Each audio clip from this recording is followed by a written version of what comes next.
So Mark, we often talk about desirability, feasibility, and viability of medical devices, but I was thinking, who are we really talking about?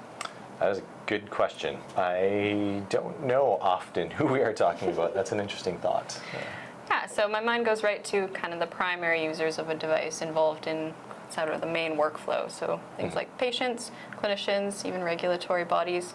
But there's a lot of other stakeholders involved in the device beyond just those primary users. Right. And so when we talk about desirability, feasibility, and viability, and for who, we probably want to think about the entire product life cycle, yeah?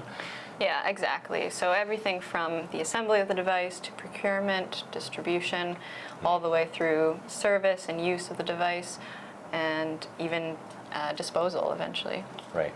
So as we collect all of those are all different stakeholders that are going to have an influence on the purchase, adoption, use, advocacy, or rejection, perhaps, of a product. Absolutely, and often those users or stakeholders have conflicting needs. Right. So that's something that we have to manage. Mm-hmm. And so I think you described, and I think it's somewhat intuitive perhaps, about a way to collect all those users. First you have to figure out who they all are. Is there anything more beyond just sort of mentally thinking about that? Yeah, I like to map out the users or all the stakeholders in a device. So building on kind of those primary user groups, expanding into different areas. So things like for clinicians, the nurses involved, potentially physicians, etc. Considering such a wide range of stakeholders, often we have conflicting needs.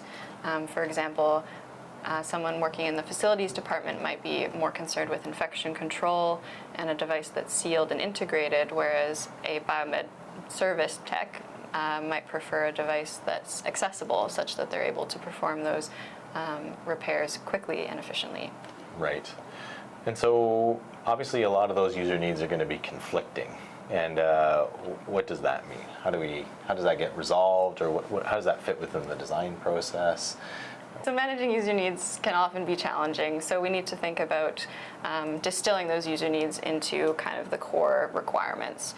So often, the example I gave with infection control being more concerned with a sealed integrated device, biomeds preferring a more accessible device, the core need there is for the former, that infection control element, and the latter, the accessibility. So those are two distinct needs that can be met in different ways. Mm-hmm. They're not necessarily conflicting. Right.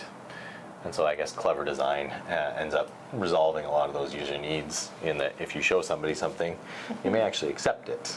Yeah, so rather than prioritizing stakeholders, often there's opportunity to have creative design solutions that meet the needs of everyone. Yeah, it reminds me of the Henry Ford quote, if you asked me what I wanted, I would have said a faster cart. And I think sometimes stakeholders, in fact, don't actually have the creativity to come up with solutions, but by understanding and mapping what all of the different users may be and what they are looking for, sometimes we can identify those unique opportunities.